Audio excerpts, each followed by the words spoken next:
Welcome back, everyone. I am the Depressed Eeyore, and this is Langrisser Mobile Apex Season 21. We're going up against someone that has a Season 15 banner, which... is that a 15? Oh, actually, no, that's 19. Can't really tell with all the shine on it, but I think that's Season 19, so this person's definitely reached Langrisser, which is more than I have ever done. So, right off the bat, their box... it's a mix of, like, tank push. Of course, there's a lot of like deadly strikers here. Ymir is actually becoming a problem again for me, mainly because I don't really know how much extra mobility he gets when he breaks this chain. Like, I honestly don't know. And then besides that, he is kind of a monster even in Demon class. He just hits really, really hard, and there's not much I can do about it. Anyway, I get rid of Dragon Slayer first. I'm just taking a look at the rest of the box right now. 1, 2, 3...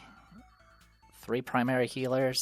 Bright Summoner, of course, is there. This one's a mage class. Got a Bernhardt.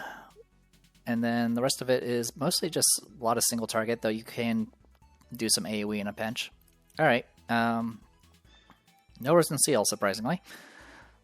No changes to my box. Let's keep going. Alright, they go ahead and get rid of Enya. Oh yeah, they don't have... oh, they do have Enya. Because they're going to pick Enya, because of course they do. I've been pretty much every match that has an Enya in it has always used it. So I'm getting a lot of practice on fighting Enya and all of the stupid summons she can do.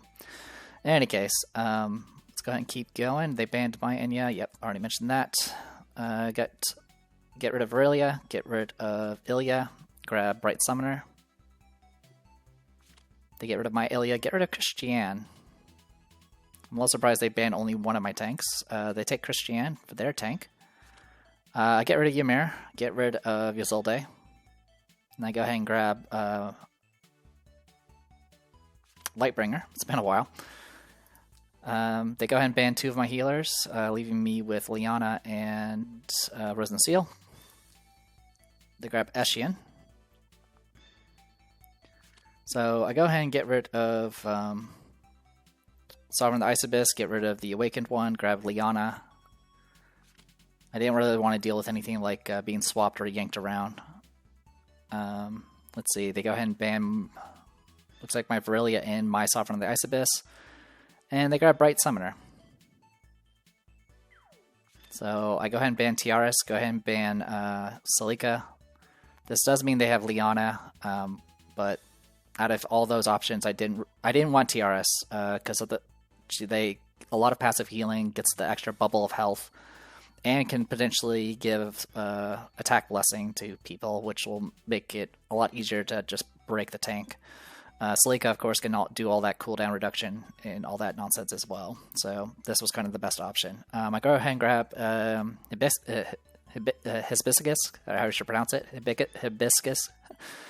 They go ahead and ban my Autonkelmo, ban my Awakened one, and they grab Liana. No surprises there. And I go ahead and grab Randall, which will be the first time on video that I've played her. I've already played her once in a match that unfortunately I failed at. I'll talk more about that afterwards, though. Alright, so Liana, Windbloom Chanters, Act Again 3C Heal. Their Bright Summoner is all summons with Holy Dragon Breath and Fairy Spirit Prophets, very similar to my build. The only difference is she does not have boots, so she only has 3 mobility. Enya here with Holy Knight has, of course, her passive 3C and her Ancient Ablution, her line AoE, the cleanse thing. Christiane here with Angels and all of our exclusives, and then we got Eshian with Unicorns of all things, and has all of her exclusives. Over here we got Bright Summoner, which is pretty much the same kit as my opponent, but I have boots. Lightbringer here, I brought Royal Protectors. So my focus was mainly on Bright Summoner, but honestly, Royal Protectors was not very good for Eshian. I should have just stuck with, honestly, I should have just stuck with Phalanxes and just took whatever's coming my way from Bright Summoner. Royal Protector does reduce magic damage, and since I am using Tiamat armor, being mixed class does give even further magic reduction. But That's unfortunately the least of my worries. Anyway, besides that, we have Discipline, 3C, and Light Flow. No changes to Hibiscus here. Same stuff as I did before: Backstab, Soul, 3C, and Eye of the Wind Spirit, her line AoE. And of course, she has Lone Wing Arrows as her troops. I actually need to look up the bow she's using. I'll do that. Oh, actually, I think I remember. I think it's like if you're against someone. No, it can't be that, because that's this effect, isn't it? Oh, I think it's like if you're fighting someone with higher mobility, it will do a defense debuff. I think that's what her bow does, but I'll show it off once we get done here. I'll get back to Randall in a second. We'll go to Liana. Same kit as my opponent, though I think her stats are better than mine. I mean, it's hard to say with all these freaking Tree of Life buffs and all that. Anyway, Randall. I have her as Mage class. She is using... she is 5 stars. She has +2 range. Increases damage dealt by 25%. She starts with 3 stacks of her Chaos Excerpt, which she can expend to do additional effects after her turn is over. Her base ability that she can do with this is put a debuff on a target where... After they take action, if they move 3 or more blocks during their turn, they get -2 mobility for next turn. And the cooldown of the skill with the shortest cooldown will become +1. So this is a really good way to shut down a lot of people. Like, for example, Eshian, if she were to move 5 spaces and then try to pop Rainbow Sparkle, it'll trigger that box effect and set one of her cooldowns to... It can actually potentially set one of her active skills to cooldown, which is very helpful. As for skills, I have her 3C, which is after taking action, if she consumes 2 stacks of Chaos Excerpt this turn, any buffs, she won't lose any buffs or anything, gets an act again and move 2 can move 2 blocks. That act again has a 2-turn cooldown. And then the activate effect is a single target 1.6 times damage. For each enemy skill on cooldown, it does an additional 10% damage. And after battle, it will apply her base little box debuff to the target. If the target is eliminated, it will also do 3 additional of those boxes to 3 random enemies. I have Sleep, which I believe Randall may be the first character I have that actually has an actual sleep spell, because originally this used to be like a Bozel exclusive. But yeah, it's a very, very good skill. With her extra range, it's even better. She can hit someone from 4 range with this. It dispels 3 buffs and does a stun that can't be dispelled. Obviously, if they're immune to stun, then it doesn't really do much besides the dispel. It also does a little bit of damage. And then I have Dark Realm with the box. Passive, it adds 25% of her magic defense to intelligence, and it adds an additional effect she can do after her turn is over, where she can spend her Chaos Excerpts to heal somebody for 3 times int. It could also give a damage reduction buff, which I really need to take advantage of. And then the active effect, all it does is it spends one of her Chaos Excerpts to swap this skill for her other 1-cost passive, which is Scroll the Box, which that one will make it so she can actually guard, magic guard people within a space, and then it makes it so she could spend, I don't remember how many Chaos Excerpts, but it will make it so she can actually expand her guard range a little bit, and I think it did like one other thing, but I don't remember. Anyway, I have Poison Bat Mages. She does have the debuff staff, which means every time I do those Chaos Excerpt stuff on enemies, I will be doing an additional debuff on top of it, which is very, very helpful. All right, that was a very long, rambly thing, so let's get going. Remember to do this. There we go. Inward. So, biggest concerns, of course, Inya and Bright Summoner, because Bright Summoner is mage and therefore can summon her lightning horse and potentially murder one of my characters. I think one of the issues I do have on some of my matches is I tend to be pretty aggressive about pushing forward instead of hanging back, when in some cases it's probably better if I had hanged back a bit. In any case, let's keep going. So Inya doesn't... Inya's mirror spell is currently on cooldown. But with the act again that's coming, Inya will be able to summon after the act again happens. So I did go ahead and throw out just a little bit of AoE damage, and it pelts her with a gaze. So this will guarantee that she becomes vulnerable to. She'll get the penetrate debuff if she does activate any skills. And then I kind of fall back. Really important here was I was counting the steps for this character. So summon here 1, 2, 3, 4, 5, 6. 1, 2, 3. This is the range. Now that's assuming this Bright Summoner has the range staff, which I don't know if she does or not. All right, here's the act again. No surprises there. Oh yeah, I didn't talk about her how she gets stacks. The way she gets stacks is every time. After any unit takes action, if they have moved 3 or more blocks, she gets a stack up to 5. So she gets this capped out pretty quickly, because just your own units moving, in circles and stuff can just get you stacks upon stacks. I did go ahead and pop the my 1-cost skill and swapped it over to the tanking one. So the Scroll of the Box, yeah, it uses 1 stack of the Chaos Excerpt. It makes it so her guard range goes to 2. And she can counterattack any ranged attacks. So even if they outrange her, she can actually counterattack still. So this is something I did try in another match, the one I lost. The big issue with Randall as a magic tank is the only way she can really magic tank is if she uses her 2-cost skill, which gives her 80% damage reduction, which I don't have equipped. But I still went ahead and did this anyway, just to kind of be a target. So, throw out a bunch of these. So yeah, I hit 3 targets. I didn't. Unfortunately, Enya right now is immune to all debuffs. Bright Summoner, I managed to throw on a mobility down as well as on Eshian, which is pretty nice. And then since I used 3 of those charges, I can now do a move again, act again. So I just use that to get out of range.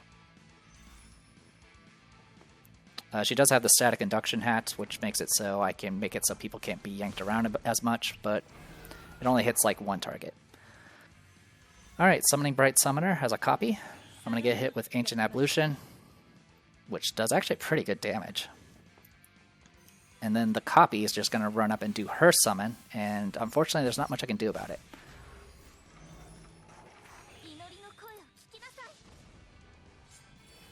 Now, a few things to note. She did move 3 spaces, so it ended up actually putting her Holy Dragon Breath on cooldown. Not that it matters.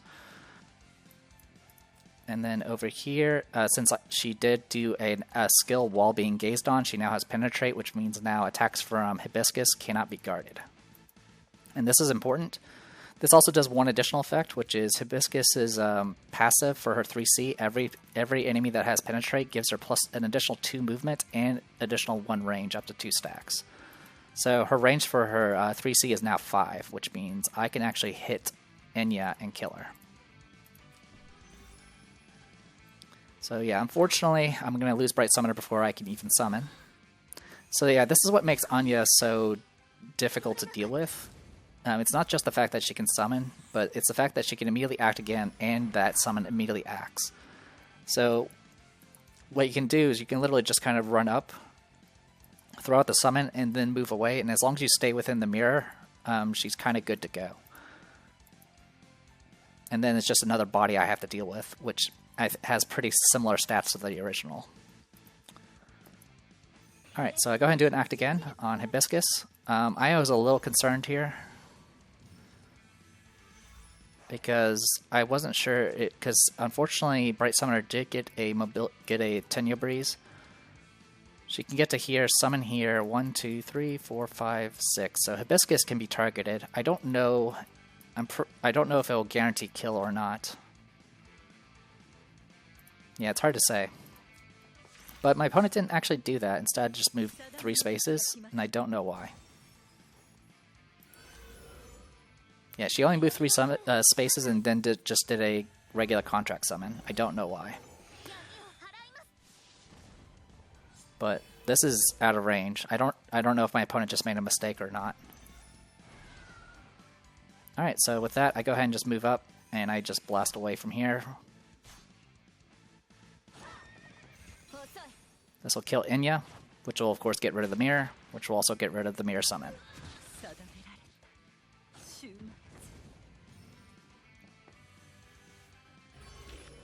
Yeah, he even gets rid of this. Yeah, he even gets rid of the summon from the mirror, which is really good. All right, so that decree actually did proc the penetrate. Unfortunately, it's out of range, and my skill was on cooldown anyway. All right. So with that, we're actually kind of in okay shape. Obviously, yeah, it looks like her 3C went on cooldown, unfortunately, because it procced the box. So I go ahead and use this opportunity to go ahead and just blow up this guy. I do 3C, mainly just because it allowed me to spread out more debuffs.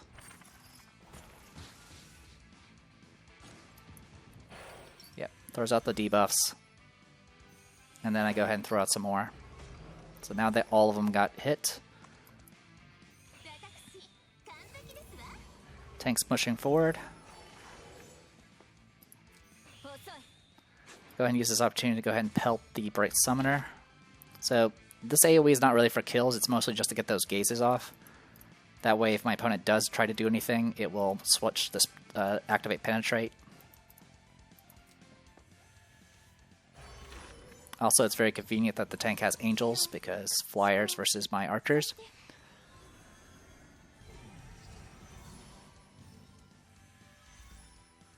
Yeah, unfortunately a lot of the debuffs are getting removed here, but that's okay. Alright.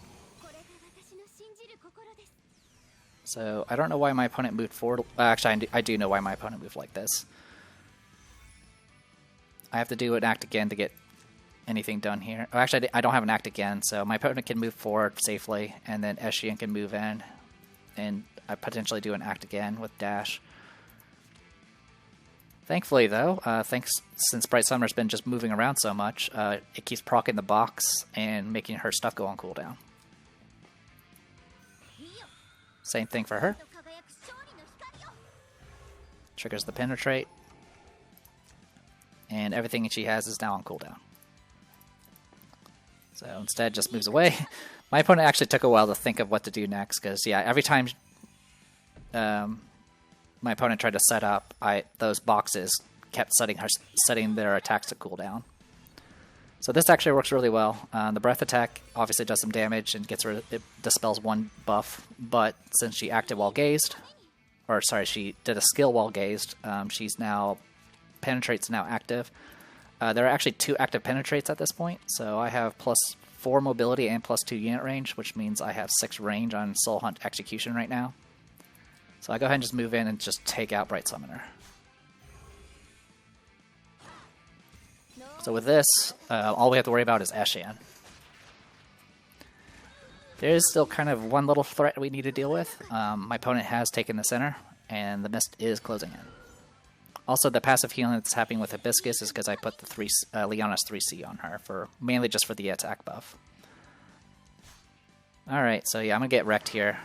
This was a poor choice on my part, and I'm about to get wrecked here for it.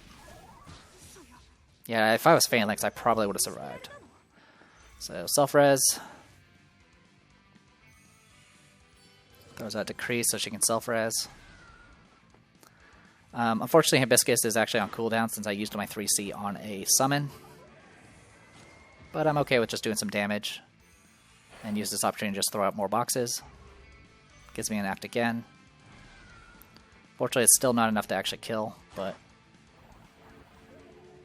it does do quite a bit of damage. So, tank gets in range. She's also kind of blocking me from getting to the center. And Leon is a little out of position, but I'm not really concerned about her. What we need to deal with is S21. Once her 3C's back up, she may be able to get kill on not Bright Summoner, but Lightbringer. Alright. So, she's in the lava, so she'll take some passive damage. Nothing too serious, though. So, thankfully, everything's on cooldown except for Blessing of Sabrick. and her dash is currently has 1 more turn of cooldown. I have sleep active and still have 3C.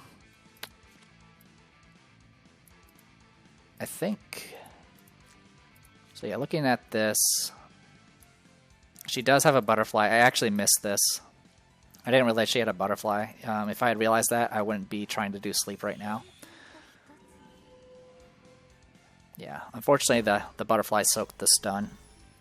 It's not a huge deal, because I actually do want, I actually kind of want Eshian to be active, because well, actually I actually don't need her to be active. There's another way to get penetrate on her. So, Blessing of Sibrick. Gonna use that to heat, no, to decree again. Okay. She is guarded right now, so not much I can do here. But I go ahead and push forward to do Wind Spirit, which will put Gaze on both of them.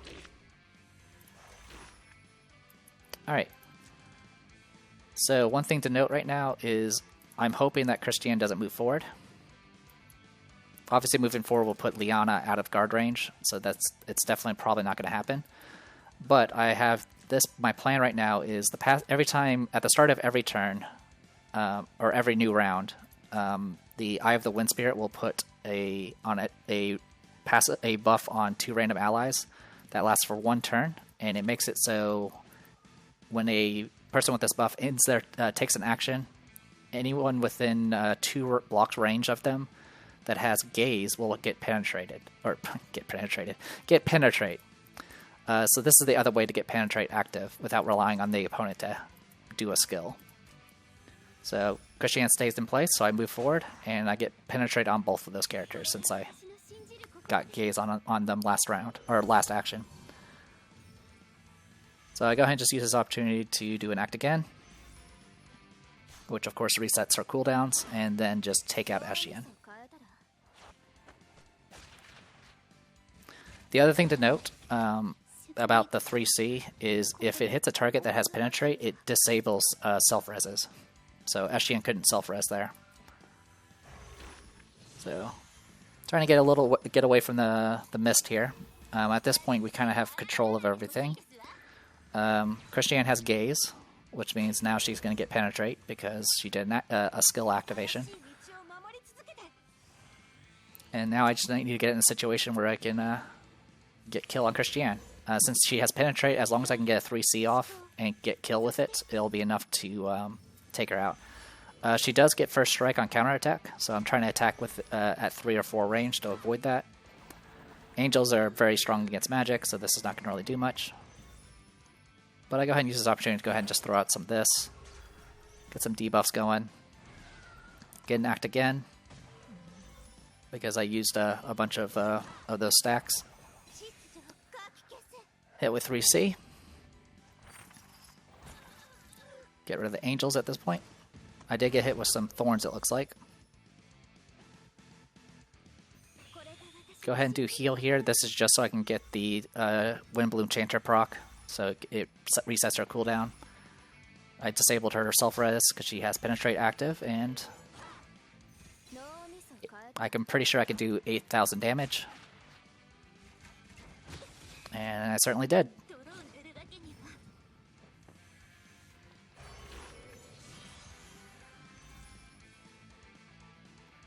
So yeah, nice run with Hibiscus and Randall. I really actually like both their kits. It's a lot of fun. I don't know why. I don't know why. What's his name? Kong said that these characters are boring. I think that was a miss on his part, because these characters are a lot of fun. They're really interesting as far as their debuff potential. And Hibiscus can kind of just do a lot of like little plink damage from distance until she gets an opportunity to snipe somebody. It's really interesting. That being said, I did do a match after this with Hibiscus and Randall, and unfortunately I didn't do as well, which was mainly because of Ymir. My biggest issue with Ymir is I don't know how much extra mobility he gets after he breaks his chain, like I mentioned before. Yeah, so that was that match here. Let's go ahead and take a quick look at not my base. Let's take a look at Hibiscus's bow. There she is. So the bow she's using is a Starstrung Impaler. If the target's HP is above 80%, you do a 30% defense debuff on them. So that definitely does a lot of extra damage. Okay, pretty neat. Also, I'm just curious. It's been a while since I keep forgetting about Last Rites. Okay, it lowers all damage. It does work against magic. Okay, so she might be able to survive a hit from a lightning bolt horse. All right. Okay, let's go ahead and talk about one other thing, which is the data section that they added.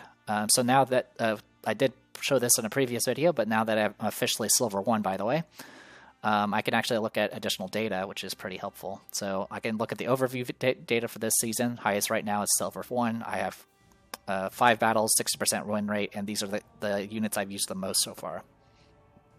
So Liana, Bright Summoner, and Randall, of all people. My highest win rate with maps is Molten Core, which I've won twice with. Speaking of, here's the section for maps. Here are all the the new map, or newer map, is Solitary Circle Hill, which is kind of interesting. It has like cliffs in the middle that you can't actually step on. But Gemini Bridge, Circle Hill, I didn't win at all. I won once in Eye of the Desert, won twice in Molten Core. And then here's all my heroes. It shows how many times I used them in battle, what the win rate using them has been, and the number of times they've been banned. So far, in all 5 of my matches, Enya has been banned every single time. So has Celica, so has Sovereign of the Ice Abyss. Rosenseal's only been banned twice, but I haven't picked her at all. I have, with my tanks, I have 100% win rates with Lightbringer from 1 match, and then Christiana only has a 50% from 2 matches. They've been banned 3 times because my opponents like to ban tanks. But yeah, so funny enough, my win percentage, 100% win rates are on characters that happen to slip through the bans in most cases, like Virilia, who's been banned 4 times. But yeah, it's a lot of interesting information to take into account. So you can kind of see what's being used, what's not being used. I don't know if it'll be an excuse for me to drop Rosenseal, to be honest. I think I'm okay with what the box is right now. So we'll see how it goes in the future. I think I already talked about the rewards. I'm not really that interested in them. That being said, I'll probably still try to go Gold 3 just for to have the slightly better tier rewards. Mainly just getting the epic Arena Mastery Stones. But I'm in no rush to do that. All 5 of these matches were pretty intense. They all had kind of very strong boxes.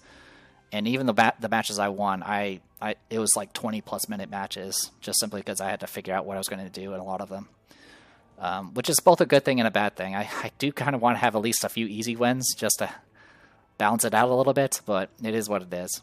I am glad that I at least been able to fight Enya successfully a bit, but she is very difficult to deal with. I have to really consider what sort of enemies what sort of characters she can copy, and then what they can rush in for, because they're going to have a different starting point than the starting places the original unit came in. So, with all that said and done, I'm going to go ahead and call it here. I am the Depressed Dior. This is Langrisser Mobile Apex Season 21, and I'll see you guys next time.